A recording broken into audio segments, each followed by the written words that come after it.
all praise due to Allah subhanahu wa ta'ala. We praise Him, we thank Him. Indeed, I bear witness that there is no God worthy of worship but Allah subhanahu wa ta'ala, and I seek refuge in Allah from the evil of ourselves and the evil of our deeds. Whomever Allah subhanahu wa ta'ala guide, no one can misguide. And I bear witness that there is no God worthy of worship but Allah subhanahu wa ta'ala, without any partners or associates. And I also bear witness that Muhammad is His prophet and messenger, the one whom Allah subhanahu wa ta'ala sent as a mercy for both worlds. We send out with greeting and salutation about His family and companions. Fear Allah subhanahu wa ta'ala as He should be feared. Today's topic is, and I entrust my affairs to Allah.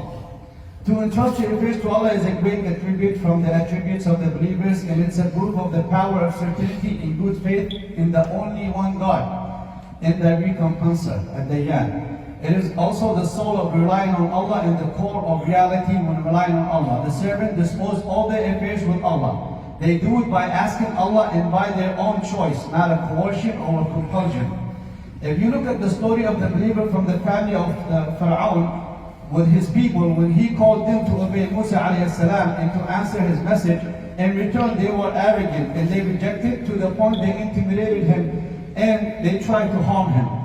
All he did was surrendering to Allah subhanahu wa ta'ala decrees and will. After he did what he's supposed to do, asking his people to the guidance.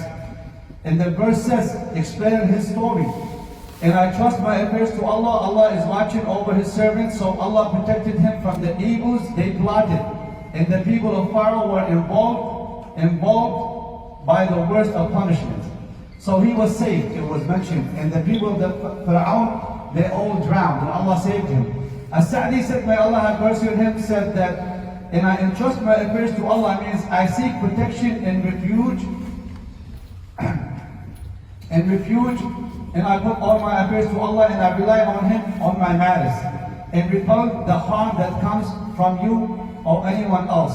Allah is watching over His servants means He knows their condition and what they need. He knows my condition and my weakness, so He protects me from you and your harm, and Allah knows that you are plotting, so you only function according to His will. If Allah let you harm me, it is for wisdom He knows, and by His will and power. When a believer says this prayer, and I entrust my affairs to Allah, they exited from their own power and strength to the power and strength of Allah subhanahu wa ta'ala. Then Allah defend him from those who oppress him and give him back his rights, and He will take him out to safety.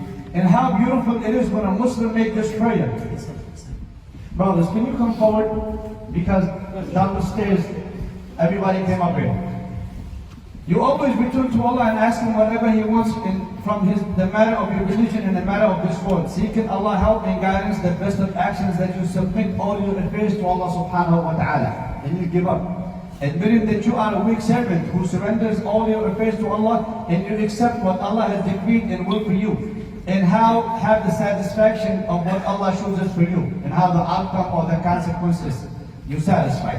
Servant of Allah, Allah has mentioned the situation of the Muslim when the polytheists and the Jews and the hypocrites all gather against them so they can finish Islam and the Muslims.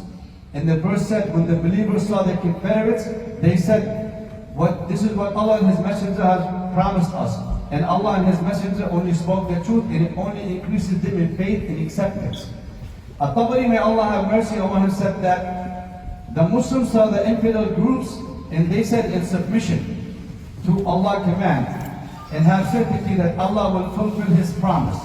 So if we compare our condition today and what afflicts us in all the tests and the trials that we go through, because the hypocrites and the Jews, they withdraw, and they want to take advantage that because they see all these groups in great numbers from the polytheists to take over Medina and ambush it. Now the reality of the believers, those who have true belief, comes out now, because they will understand that what Allah has promised them, they will sacrifice and defend the Muslims.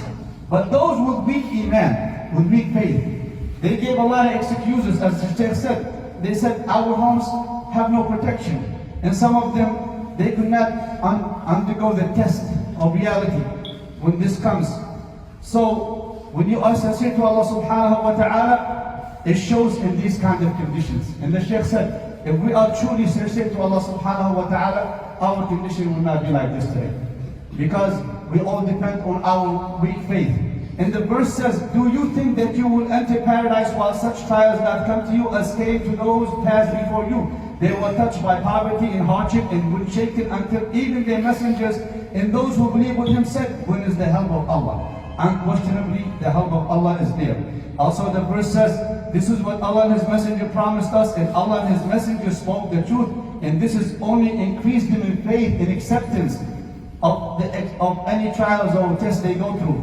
Allah praised them in return because of their faith and their submission to His command. So the infidels groups only made them more in faith and strong in believing to Allah subhanahu wa ta'ala. Then Allah made them victorious and they overcome the enemy, even though there was in great numbers.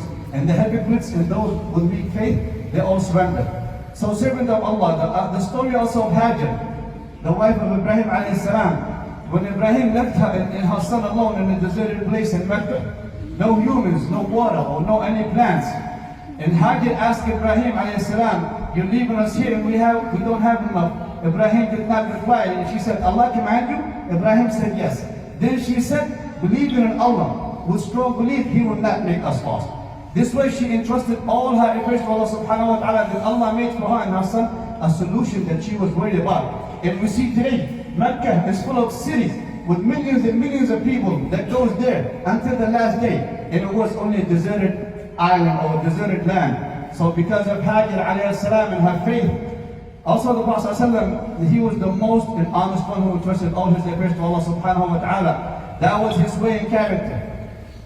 Sallallahu alayhi wa sallam, he used to invoke Allah subhanahu wa ta'ala in any matter or any affair that he had to Allah subhanahu wa ta'ala. So we should know for certain that when we entrust our affairs to Allah subhanahu wa ta'ala and we rely on Him on our matters, it is a great action for those who have faith and certainty in Allah subhanahu wa ta'ala. And Allah knows our condition. He knows the condition of His servant. He created us, He knows what we need and what He will plan for us.